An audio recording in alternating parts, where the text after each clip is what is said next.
Hi guys. After a long break, I got the opportunity to interview a great person. He's a musician, he's a flutist.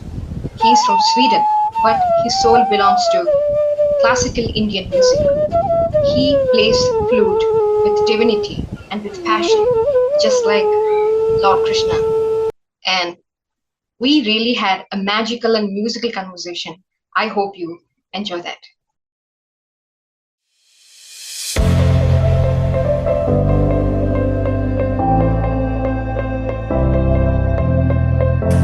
First of all, thank you so much for accepting my interview. And I want to know about your life and how you became a musician and a flutist. So, tell me a few things about you. First of all, how did you find this path? Yeah, so basically, thank you so much for having me, first of all. I'm honored. I'm happy to be here. So, the thing is, I started at a very young age to play the drums. So, this is when I was about 8 years old. I started to play the drums in the local, school. And it's called like a music school we have in Sweden. I grew up in Sweden. Beautiful. And I started at a very young age and starting learning the drums and studied for my whole youth, let's say, and also performing since very young age and playing the drums professionally in the last few years before finding or I should say before the Bansuri found me, maybe I should. That's beautiful. Basri found you. Yeah, really. Sometimes music chose us. That's true. Yes. And how did you change to drums to flute? What drove you in that path? So the thing is, many people might think that it's a big jump, but also it's music. So we need a sense of rhythm, whatever instrument we play, or even as a vocalist. So rhythm is always there. So the jump is not as big as one may think, but of course, with the instrument, I have to start from zero. In regards of blowing, fingering and everything, it's from zero, like a new instrument. So musicality and rhythm and sense of phrases, improvisation, which is a big part of Hindustani classical music, and also a big part of jazz I was playing before. Wow. On the drums, yeah. So, what made you interested in classical music, especially Indian classical music?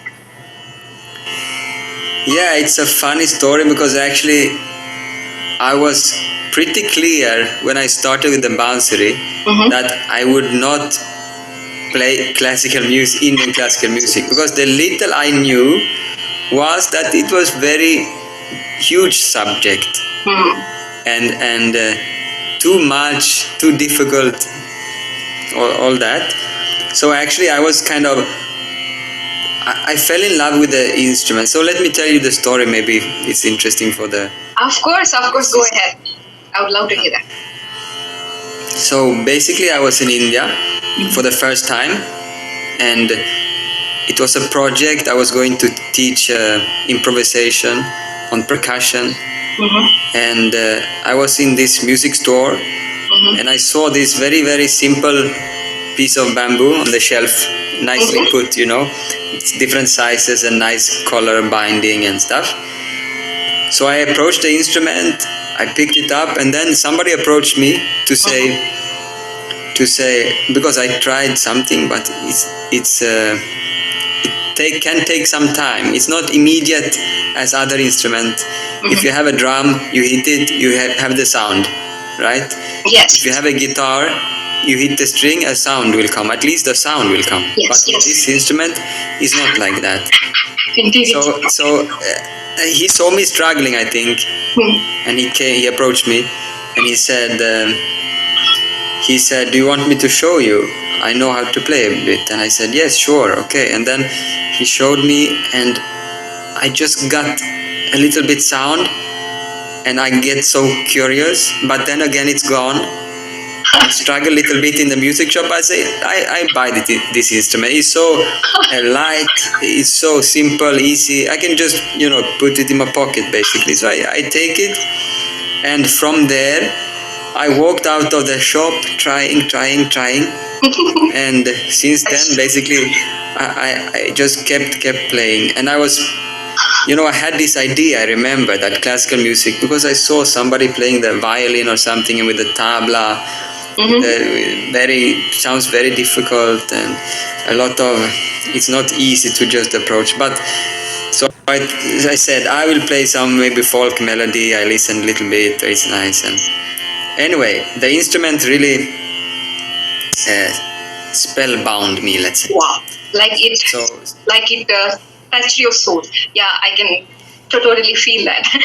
Wow, beautiful. It did, and then I was looking naturally after a few months with trying and figuring some things out.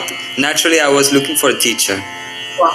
And that was Indian classical music teachers, because it's the natural path if you want to learn an Indian instrument. Indian classical music is like the foundation of so many things. Yes, indeed. So then you can do whatever, but still it's the base. Exactly, basics, yes. So, wow, beautiful story. I really loved it and enjoyed it. And even I believe that in most instruments, the flute is called very difficult and as well as very soul-touching instrument, because here we can depict the flute in physical form and also in a spiritual form, as you know, as all Indians believe that Lord Krishna used to enchant everyone with his flutes, with his melodies, and it has a very deeper meaning in it, as the flute has holes in it, and so it means when you connect to the void and when you connect to the divine through the flute. So it has been a beautiful spiritual story behind Lord Krishna playing flute. And when you play some ragas, the people might feel, even you feel while playing that, a longing for the divine love, a longing for something greater. So that might intrigue everyone towards flute. So even it's an ancient instrument, since thousands of years, it has a story, and it stated very like a Indus civilization. To even if we see the world history, it is way back then, maybe 30,000 years ago, and it also mentioned in Rig Veda in ancient India. So it has a lot of history. So when I just saw your videos, even this afternoon, I was listening to your music constantly, because I'm feeling exhausted and overwhelmed. So I wanted to just tune in and just be and be happy. Then I tuned to your music, and then I felt really relaxed. That's beautiful. I'm very happy to hear that, because yes, it really is. Music can have that role. Of course, yeah. I think everybody experienced it in some way. Of course, they will. And I also want to know, how do you feel inside while playing the flute every time, maybe in a concert, or maybe for you, or maybe for the audience? How do you feel inside? Yeah, it's for sure also a spiritual journey, I would say, because also the breath is affecting us physically and mentally, and exactly. If you go to some therapy, they can link your breathing patterns with your emotional state, and so it affects me, and I think that I felt that profoundly in the beginning, and that's one of the reasons I wanted to keep on doing. Beautiful. So I think actually, because I enjoyed so much to practice also. Wow. So I enjoyed so much to practice, and I get this, I don't know, specific feeling, but maybe peaceful. Maybe you can say peaceful, and I felt that affected me and also my life in general. So the thing is, it's the breath, as we mentioned. It's also the tampura, the sur, the focus on pitch, the perfect sa, the perfect sur, yes. we're trying to achieve. and we have to all the time, connect with that sound.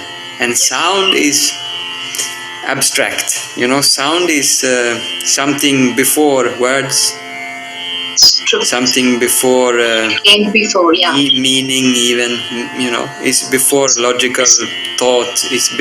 So with sound, I think we can go quite deep. Beautiful. Yes, true. Metaphorically, it's indeed the sound first came.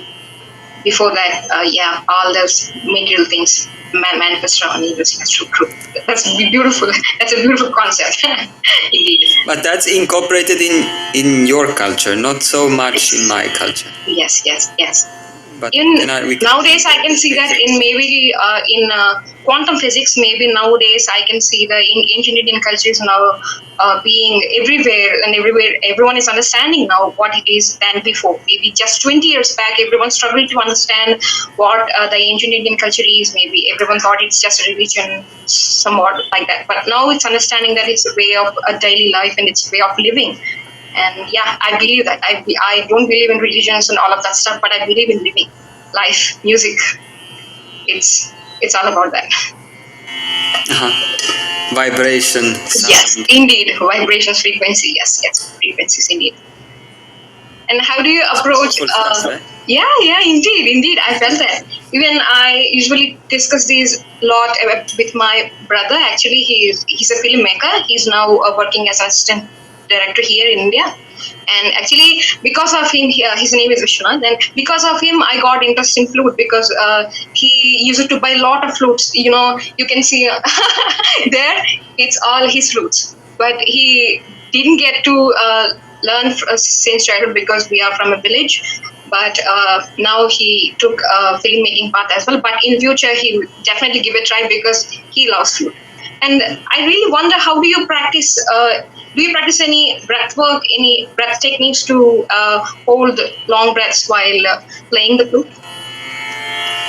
Yeah, it has been on and off, but it's definitely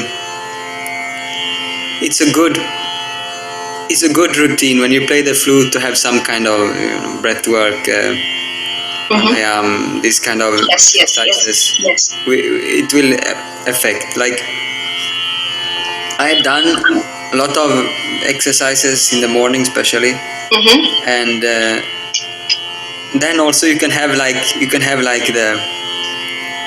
the proof of how much and how strongly it can affect you, and you can understand that while playing flute, we are doing some kind of pranayama, breath work. Exactly.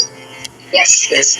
In this case, like, generally, to breathe through your nose is what is most is best for our health in general life. When we play flute and play phrases, as a vocalist, you also know, we don't have time to stop and breathe. Exactly. We have a pattern. Until then, we have to hold that. Yes. And we have to, in between, we have to take some quick breath Yes. to fill our lungs. Yes, exactly. So, for example, but in the morning, when playing sa, I don't have to be quick between the phrases, for example, because it's not a performance, anything. So I can breathe slowly through my nose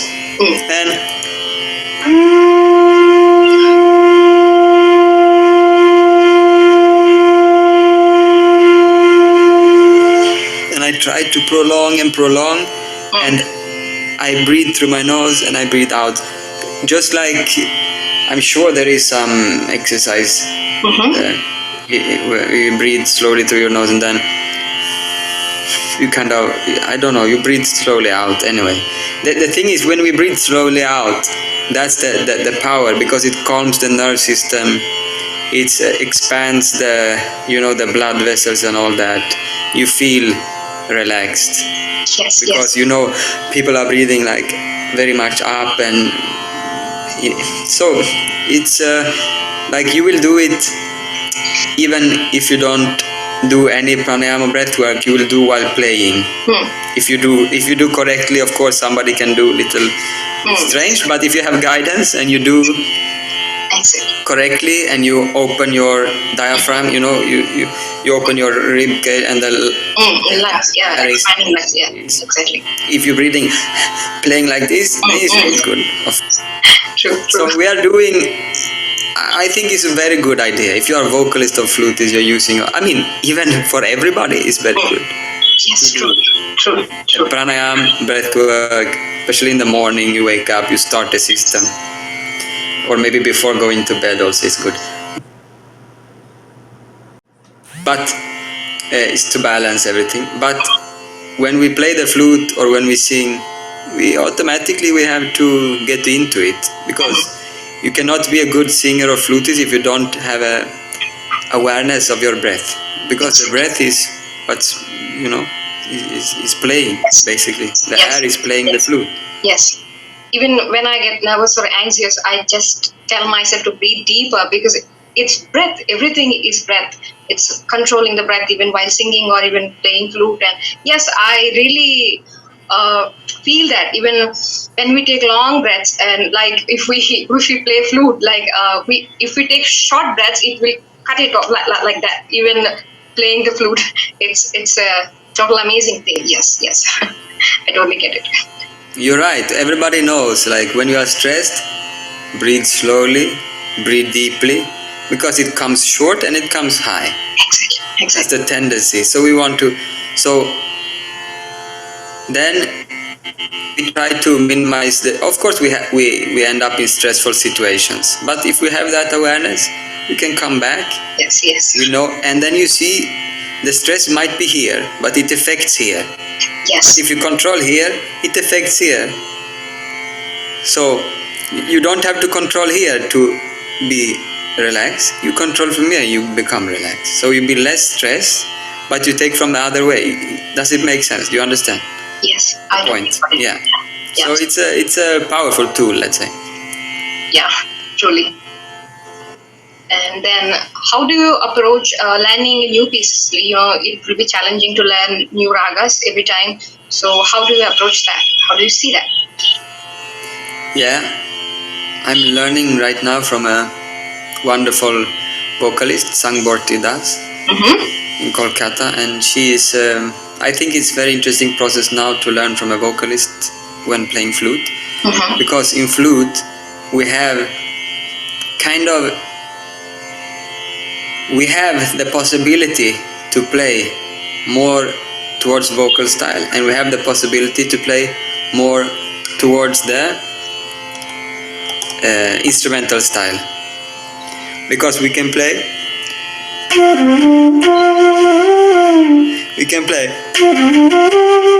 or we can play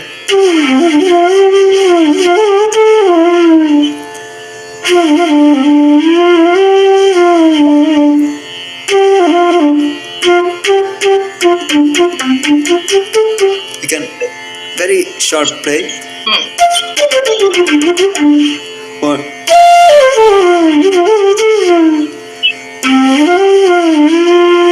we can play very softly, we can play very harsh, we can play. So we can take inspiration from also instrument and also vocal style. Anyway, how approach to learn a new rag is only by guidance. That's the only way. That's beautiful. Because Indian classical music is not.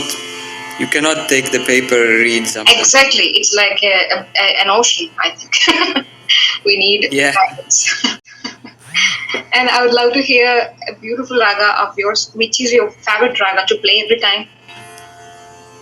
Now a lot I've been playing.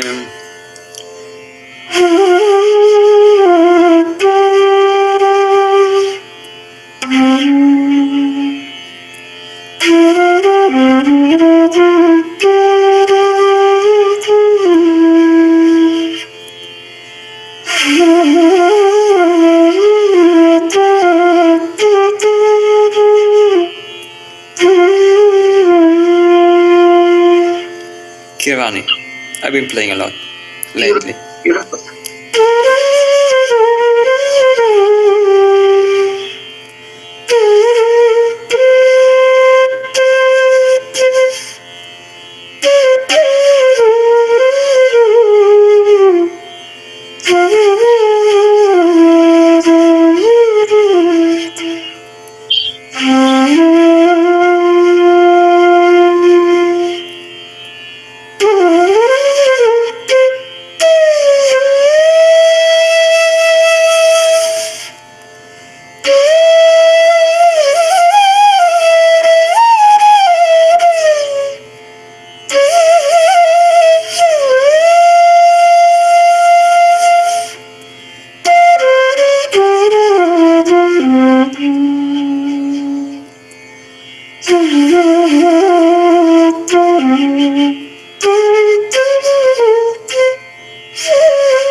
Beautiful, beautiful. That's good. In the end, I think it's very, I appreciate those kinds of words because I believe it can have that effect, and It really has it's that. wonderful. It's wonderful to hear. Yeah. And yeah, I see that you're teaching students really well, and you also teach online, right? You also take online classes for students. Huh. So yeah, I I do. truly recommend you to all my friends and who are watching this interview. They will definitely come to you to learn from you. So you are a great teacher. I can see that because you have knowledge as well, not only music, but you have that background knowledge as well. That's really a rare thing in a musician to research a lot about their craft. That's a beautiful thing, and I appreciate you. It's important, and I like to teach. It's fun. It's in the end we want to be able to express more on the flute, and everyone is striving. It doesn't matter your level. If you are a complete beginner, you have your strive for the small things. We take the small steps. I have my strive to be able to express freely on the flute, and everybody is on different levels, but we are on the same path. Yes, truly, truly. We are all learning creative things in music to connect with that divine higher intelligence. Yes, truly. And music helps a lot. I see God in music, truly. Yeah. And music is we can just bow and see that it's completely infinite. Yes, truly. Space, like you said, ocean. It's like an ocean. Yes. So if we can have a drop of knowledge, we will be very fulfilled. Yes. Yes, truly. There is a sloka in Sanskrit, maybe Purnamada Purnamidam Purnat Purnamudashyati Purnasya Purnamadaya Purnamevavashyati. It means in the wholeness, the little wholeness came, and from that little wholeness came, everything is whole. Even it's a drop, even it's still drop. So that's my favorite sloka. You said it beautifully. And yeah, and I really, really had great time interviewing you. Oh my God, this is one of the best interviews I have ever had with a musician. Thank you. Thank you so much, my friend. I enjoyed a lot also. Thank you. Thanks. I'm looking forward to meeting you if you come to India very soon. And yeah. Sure. It feels good to end because we touched upon the music as abstract before words. We talk a lot, but let's finish with the music. What do you think? Sure. I would love that.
Beautiful. Thank you for having me. Thank you. Thank you so Enjoyed much. a lot. Thank you so much. Me too. Me too. I'll never forget this time.